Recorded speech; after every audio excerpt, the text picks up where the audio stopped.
भव्य आत्माओं, आज रत्नकर्ण साहूआचार्य की गाथाओं में सम्यक दर्शन की महिमा का वर्णन किया गया।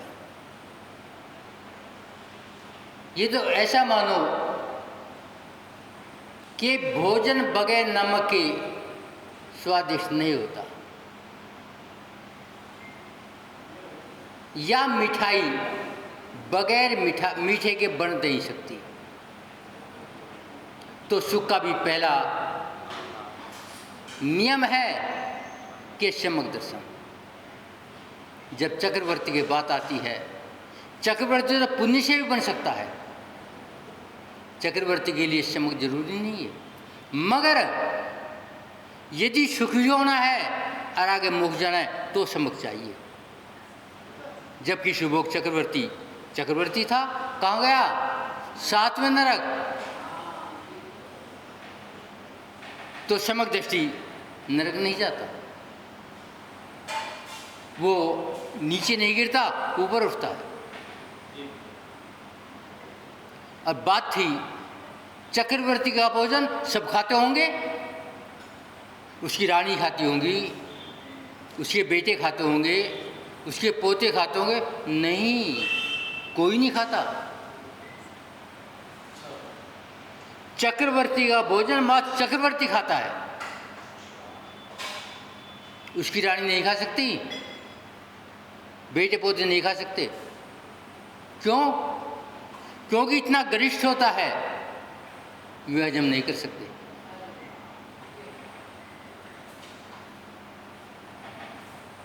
तो ये भ्रम है।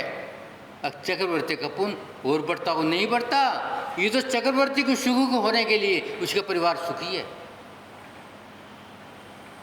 यदि कोई दुखी होगा तो चक्रवर्ती के मन में क्लेश हो जाएगा,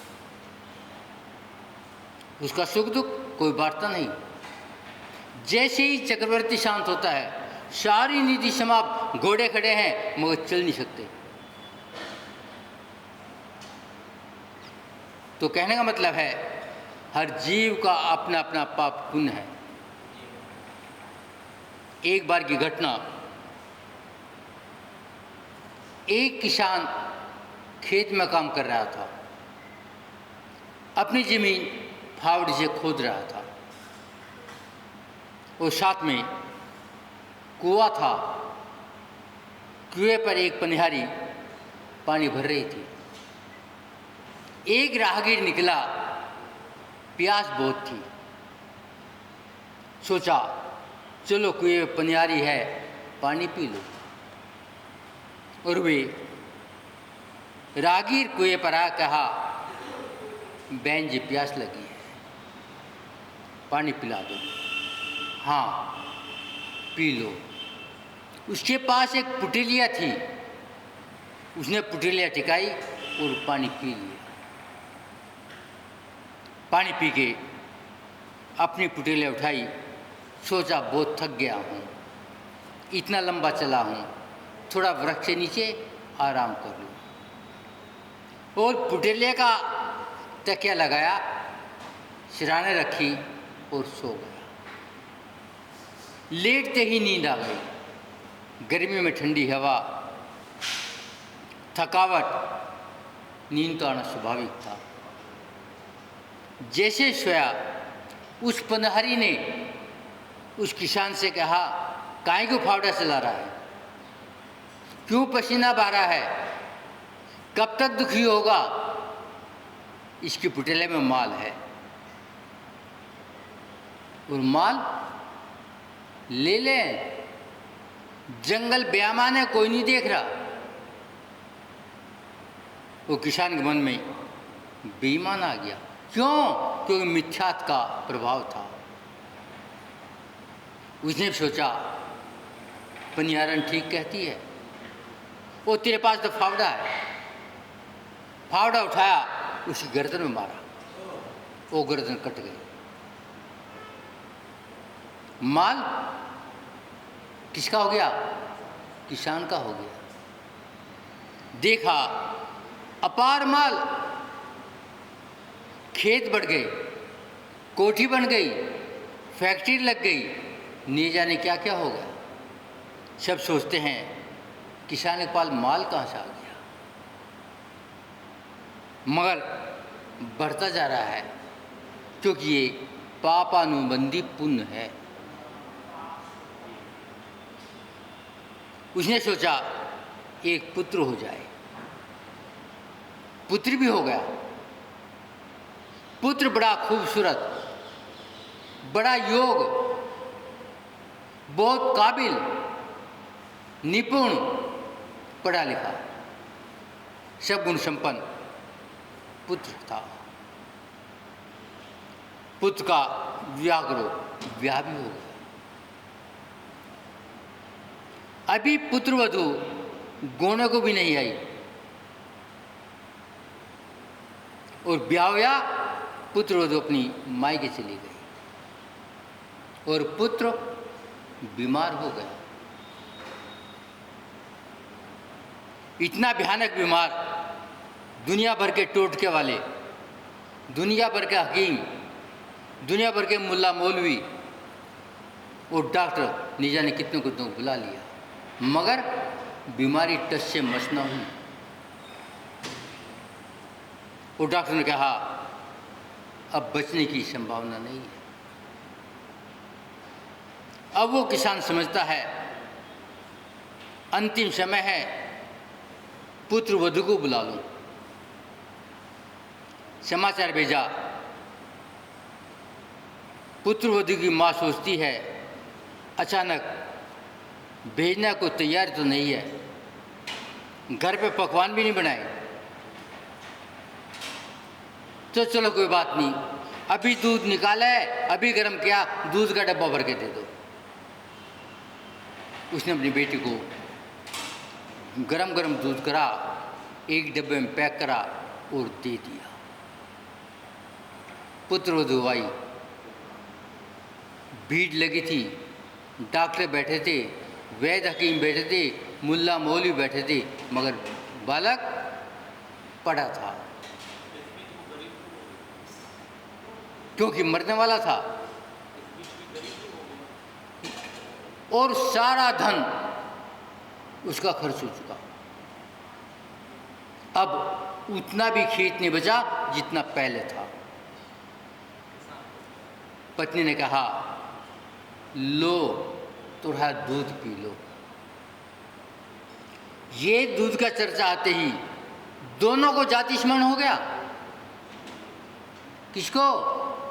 पत्नी को भी और पति को भी। पति कहता है पानी पिया था तो गर्दन कटवा दी, अब दूध पिया के क्या चाहती है? कहने का मतलब है जो किया है वो मिलेगा। वो किसान का बेटा बन के आया और उस महिला का पति बन के आया। क्या है? जो करोगे वो मिलेगा। तो विचार करो, पाप जब काम करो आचार्य लाभ और हानि देख लो।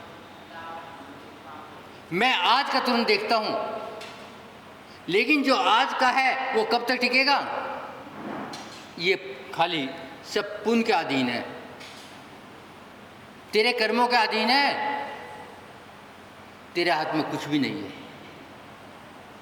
देखते भी हैं, आज खाकपति है, कल सम्राट है, आज सम्राट है, कल कीड़ा है, मनुष्य भी नहीं बचा।